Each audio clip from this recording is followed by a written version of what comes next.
Good evening, my fellow patriots. Welcome to another episode of MAGA Daily Digest. I'm your host, Lionel Washington. I'm going to bring you through this special edition of the Trump inauguration 2025. Wow, what a glorious day. Our 47th president was sworn in as President of the United States of America. President Trump is back, y'all. And it feels so good. It feels so good to be proud again to be an American. I got a great show for you guys tonight. I'm going to take you through the ins and outs of the Trump executive orders and the first day actions of the new Trump administration. I'm going to talk to you about everything that is MAGA and give you a special reading of my new book, MAGA Manifest Destiny. So let's get into it. So today, President Trump was sworn in, and already you have the haters. It's like the president has done everything he can to fight against a corrupt attempt at impeaching him twice, an assassination attempt twice, and unlimited lawfare, court trials, court cases. They literally tried to bankrupt him. And through it all, he survived to become our 45th and our 47th president. It's the greatest political comeback in American history. And I can't see how anyone could be disappointed with this. I can't see how people could be angry about this. I mean, this is what America is all about. America is about the comeback kid. You know, Rocky Balboa banging against the big Russian, the underdog, coming back for the win. We love a good comeback.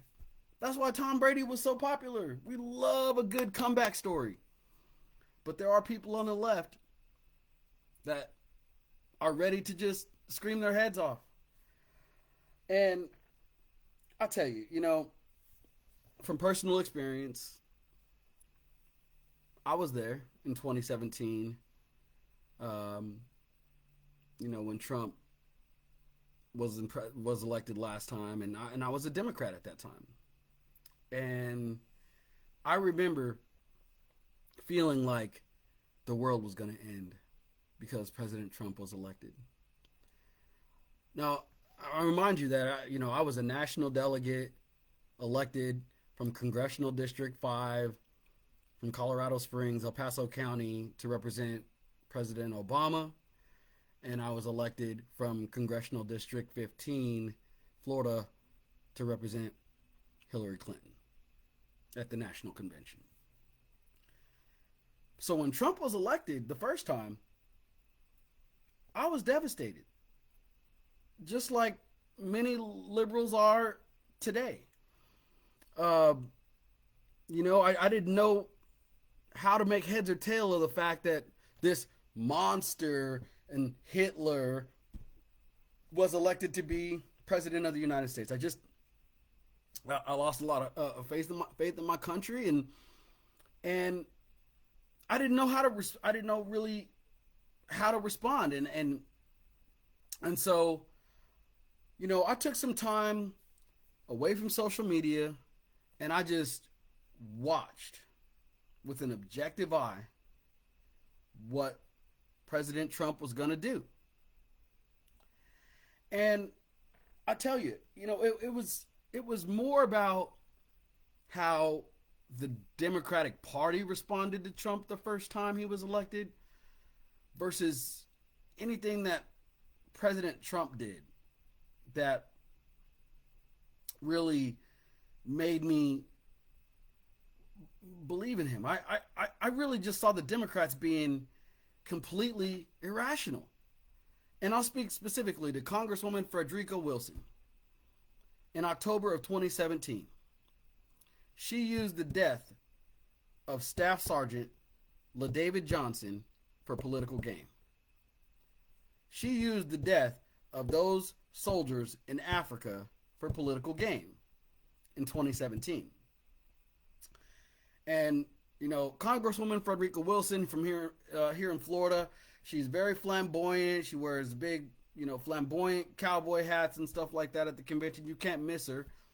But she took the death of those soldiers as an opportunity to politicize combat and the death of those soldiers against President Trump. President Trump didn't send Staff Sergeant LaDavid Johnson. Those soldiers were deployed on Obama's watch. But it was the pettiness and the fact that they were willing to politicize national security that inspired me to walk away from the Democratic Party. So thank you, Congresswoman Frederica Wilson. Your outlandish behavior is largely in part of why, I became a Democrat. Just being able to see that level of pettiness from folks that are supposed to be elected officials, folks that are supposed to be putting America first. And so I initially was just going to go independent until 2018, and Governor DeSantis inspired me to vote Republican. I changed my registration from Democrat to Republican, and I voted for Governor DeSantis for the first time because he was talking about school choice. And as a father, I believe that it's important for my kids to get the best education. And if my kids have the choice, have the opportunity to get a voucher to go to a charter school or go to a school that's a higher performing, I want to have that choice as a parent.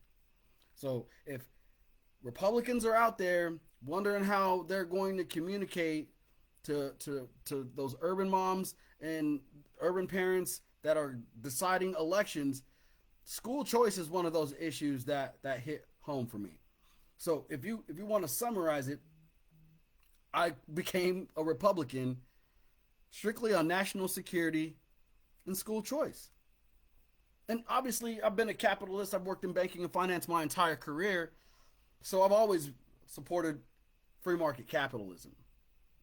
But the fact that the Republican President Trump, was willing to cut taxes, cut spending, and grow the economy was just icing on the cake for me. I was already there on the economic portion of it. I believe in capitalism, and I believe in markets. I believe in cutting taxes to grow the economy. But when President Trump grew the size of the military, expanded our nuclear arsenal, invested in modern combat systems, he prepared us for great power competition, which is exactly where we are right now. And in my book, MAGA Manifest Destiny, I explain that it's this great power competition that is driving the future of our national security. It's great power competition with China. It's great power competition with Russia that is driving our need to make these acquisitions in Greenland, Panama. I believe we should go to Subic Bay, the Philippines, and capture our naval base there. I believe we need to go back to Bagram Air Force Base in Afghanistan and recapture our Air Force Base there, along with making sure that the dictators in our hemisphere are held accountable. Nicolas Maduro threatening Puerto Rico, Panama, the Sandinistas, the Nicaraguan Sandinistas.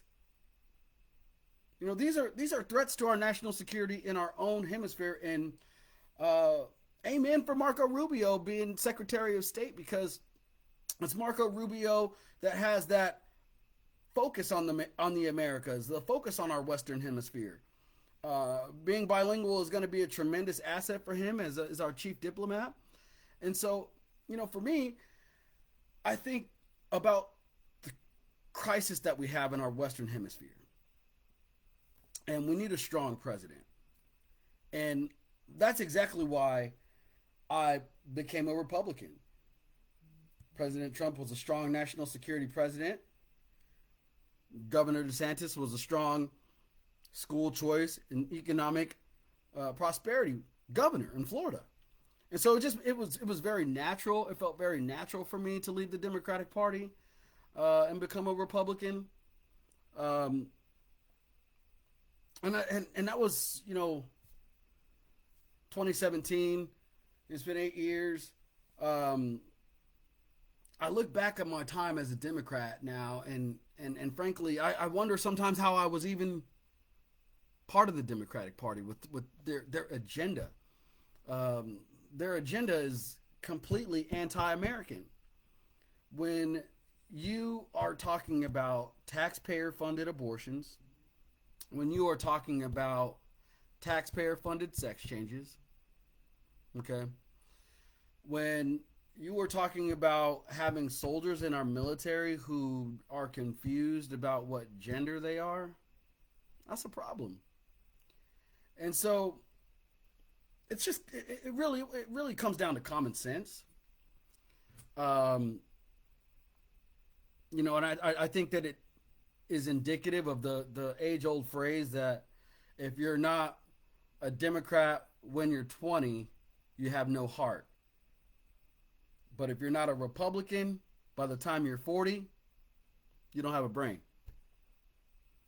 And that's so true. I mean, it's like by the time you are successful enough in your career to concern yourself with taxes and tax policy, um, it just makes more sense to vote Republican if you are concerned about your finances and mitigating your liability to the IRS. But it brings me to today. President Trump was reelected. He's going to be our 47th president, and already he's gotten to work. Let's take a look at some of the executive orders that President Trump has signed on his first day in office. And him sitting behind that resolute desk with that pen in his hand just gives me confidence that President Trump is here to work on behalf of the American people. And already he's signed executive orders that raise the flag from half-staff on Inauguration Day. He pardoned the January 6th patriots, and even Enrico Tarrioff of the Proud Boys was released from prison as well. And that's something that was a tremendous injustice in our country. The fact that we have political prisoners. January 6th patriots were political prisoners under Joe Biden. That's over now. President Trump is back in the White House, and already he's enacted orders on immigration, which would revive stay in Mexico policy, remain in Mexico policy. He's eliminated policies on DEI and gender identity, on trade. We're going to place 25% tariffs on Canada and Mexico. Like I said, Mexico and Canada can't be trusted on national security. And TikTok. I mean, President Trump brought TikTok back. And I think the fact that Trump was able to bring back TikTok and every single user on TikTok, 170 million users, had to see that little message. Thanks to President Trump's efforts, TikTok is going to be restored, or whatever it said. It just, like I said, y'all, if y'all been following me, I wanted TikTok to be banned, but the fact that President Trump worked his political magic in order to get that specific message displayed for 170 million users, I mean, that was absolutely priceless, y'all. On energy and climate, President Trump signed orders today withdrawing from the Paris Climate Accord. And it's like, it's about time. The European Union has been taking advantage of our generosity. NATO has been taking advantage of our generosity. And it's about time that we had a president that was really willing to put America and Americans first. So on energy and climate, Trump also declared a national emergency, an action that will enable the federal government to slash permitting requirements for energy projects, fast-track power plant construction, and loosen curbs on fossil fuel exports. Weaponization of federal government is now over. Trump ordered the Attorney General to review all law enforcement agencies to determine whether any of their moves or over the past 4 years constituted a weaponization of the federal government. He told the Director of National Intelligence to similarly examine the intelligence community's activities.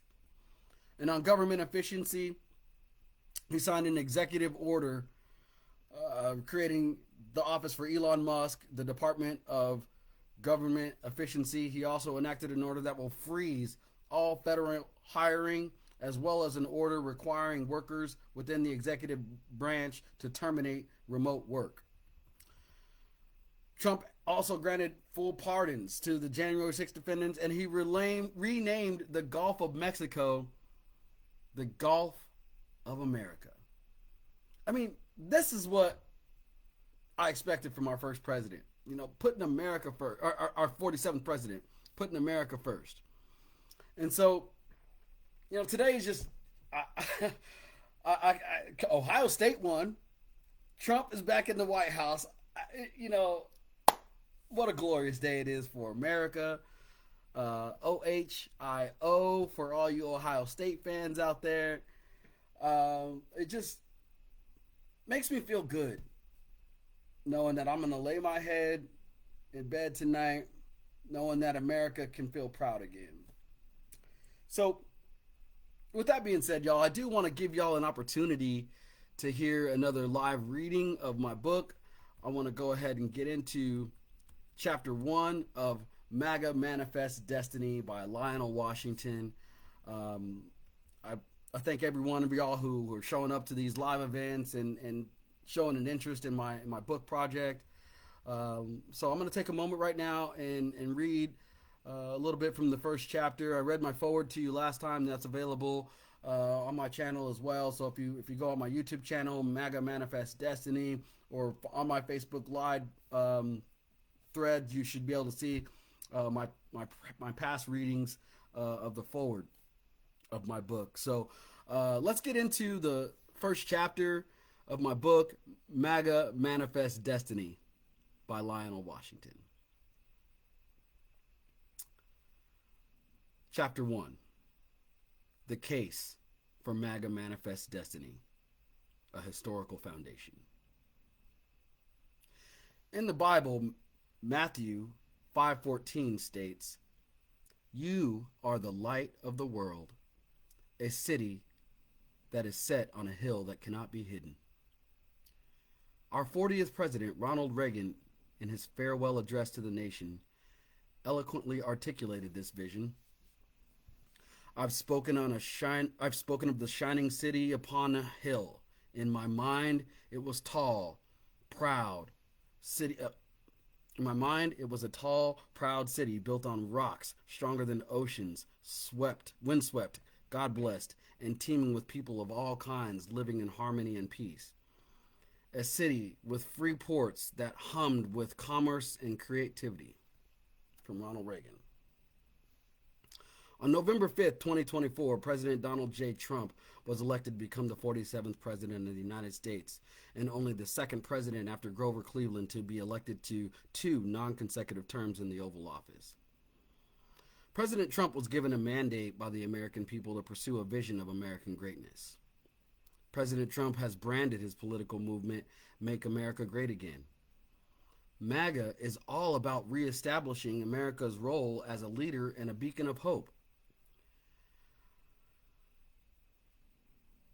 When President Trump came down that golden escalator at Trump Tower to announce that he was running for president in 2015, he said, "We will make America strong again. We will make America proud again. We will make America safe again. And we will make America great again."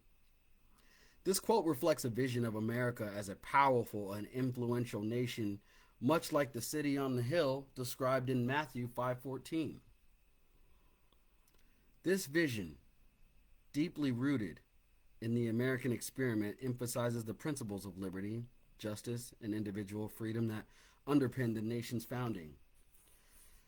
The founding fathers, drawing upon inspiration from Enlightenment ideals and their own understanding of Christian principles, sought to create a society where individuals could pursue their own destinies, free from the constraints of tyranny and oppression.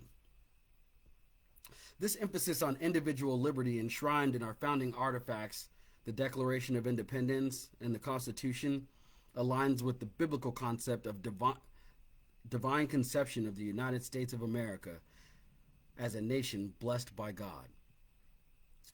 In the Declaration of Independence, the Founding Fathers declared, "We hold these truths to be self-evident, that all men are created equal, that they are endowed by their Creator with certain unalienable rights, that among these are life, liberty, and the pursuit of happiness." The pursuit of happiness is a core principle of the American dream and reflects a belief in the God-given potential of every human being. MAGA Manifest Destiny is a manifesto for U.S. territorial expansion to the entire Western Hemisphere. MAGA Manifest Destiny expands U.S. territory to Canada, Caribbean nations, the Gulf of Mexico, Cuba, Greenland. Billions of people in this divine blessing are inspired by that modern vision to reignite our divine journey called MAGA Manifest Destiny. The history of the United States is intertwined with the concept of expansion. The Louisiana Purchase of 1803, a vast territory acquired from France, doubled the size of the nation and opened up new frontiers for exploration, settlement, and economic growth. This acquisition, driven by a vision of national greatness and the desire to access resources and trade routes, exemplifies the spirit of Manifest Destiny. The purchase of Florida in 1819 from Spain provided a valuable coastal territory and improved border security and expanded access to the Gulf of Mexico for trade and commerce. The Mexican-American War from 1846 to 1848 further solidified the nation's westward expansion.